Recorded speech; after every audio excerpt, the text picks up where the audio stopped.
সব সময় আল্লাহরে বলবো, আল্লাহ তোমার দয়ায় তুমি আমাদেরকে জান্নাত দিয়ে দিও। তুমি দয়া করে মায়া করে জান্নাতের কিনারায় একটু জায়গা করে দিও, ঠিক কি না? এজন্য খবরদার আমলের বড়াই করা যাবে না। আল্লাহ তাআলা বলেছেন যে তোমরা তোমাদের জীবন তোমাদের সম্পদ আমারে দিয়ে দিবা, আমি আল্লাহ তোমাদের জান্নাত দিয়ে দিব। আল্লাহ তাআলা আমাদের কাছ থেকে আমাদের জীবন আমাদের সম্পদ কিনে নিয়েছেন, বিনিময়ে তিনি আমাদেরকে জান্নাত দিবেন। আল্লাহু আকবার। এখন যদি বুঝে থাকেন তাহলে উত্তর দেন। এই যে আল্লাহ আমাদের জীবন কিনতে চায়, আমাদের জীবনের মালিক কে?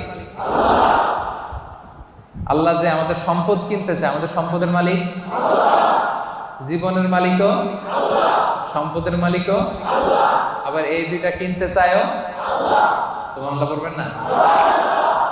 দেখেন, উনার দেওয়া জিনিস উনি কিনে নিয়ে আমাদেরকে পুরস্কার দিতে চায়। সুবহানাল্লাহ।